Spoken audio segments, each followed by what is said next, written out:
दोस्तों, महादेव का 10वां ज्योतिर्लिंग है श्री नागेश्वर ज्योतिर्लिंग।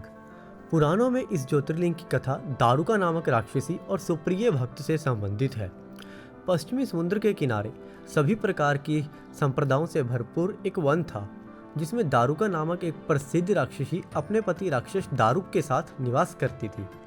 राक्षसी दारुका को माँ पार्वती से यह वरदान प्राप्त था कि वह अपने साथ उस वन को कहीं भी साथ ले जा सकती थी। उस वन में तपस्या करने वाले ऋषि उससे बहुत परेशान थे।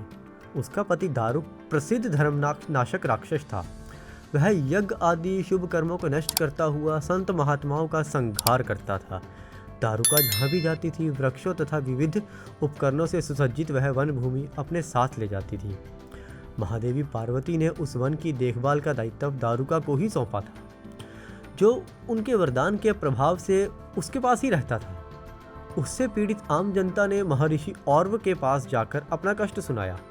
शरणागतों की रक्षा का धर्म पालन करते हुए महर्षि और्व ने राक्षसों को श्राप दे दिया।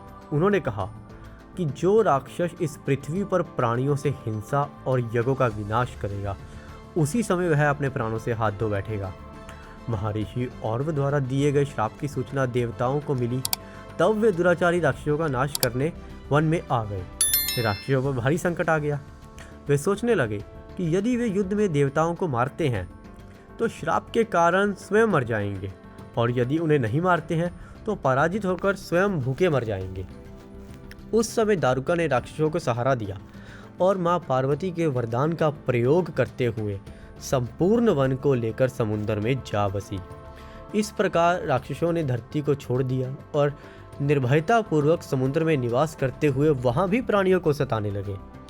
एक बार सुप्रिय नामक एक धर्मात्मा और सदाचारी व्यापारी नौका पर सवार होकर समुद्र में जलमार्ग से कहीं जा रहा था। उस समय दारुक ने उस पर आक्रमण कर दिया। राक्षस दारुक ने सभी लोगों सहित सुप्रिय का अपहरण कर लिया और अपने वन में ले जाकर उसे बंदी बना लिया। सुप्रिय शिवजी का अनंत भक्त था, इसलिए वह हमेशा शिवजी की आराधना में तन्मय से लगा रहता था। कारागार में भी उसने आराधना बंद नहीं की और अपने अनन्य साथियों को भी शिवजी की आराधना के प्रति जागरूक कर दिया। वे सभी शिव भक्त बन गए। कारागार में शिव भक्ति का ही बोलबाला हो गया। जब इसकी सूचना राक्षस दारुक को मिली तो वह क्रोध से उबल उठा। उसने देखा कि कारागार में सुप्रिय ध्यान लगाए बैठा है, तो उसे डांटते हुए बोला, तू आंखें बंद करके मेरे विरुद्ध कौन सा षड्यंत्र रच रहा है।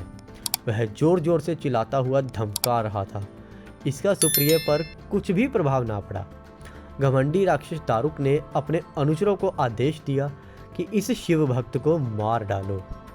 अपनी हत्या के भय से भी सुप्रिय डरा नहीं और भयहारी संकट मोचक भगवान शिव को पुकारने में ही लगा रहा।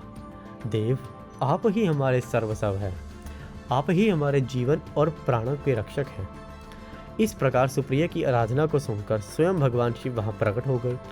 उन्होंने दारुका एवं उसके पति को छोड़कर बाकी सभी राक्षसों का नाश कर दिया। तभी भयभीत होकर दारुका ने माँ पार्वती को स्मरण किया। तभी माँ पार्वती ने दारुका को दर्शन दिए और भगवान शिव से कहा, हे प्रभु, मेरी इच्छा है कि राक्षस पत्नियाँ जिन बच्चों को जन्म देगी वे अपने परिवार के साथ इस वन में रह सके। भगवान शिव ने माता पार्वती की इच्छा को स्वीकार किया और कहा कि मेरे भक्त यहाँ निर्भय होकर आराधना कर सके और कोई भी राक्षस उनकी भक्ति में विघ्न ना डाले, इसलिए मैं लिंग रूप में हमेशा यहाँ विद्यमान रहूँगा। इसके बाद भगवान शिव नागेश्वर ज्योतिर्लिंग के रूप में सदा के लिए वहीं स्थित हो गए। सुप्रिय व अन्य शिव भक्तों ने उस ज्योतिर्लिंग का दर्शन और पूजन किया। धन्यवाद दोस्तों।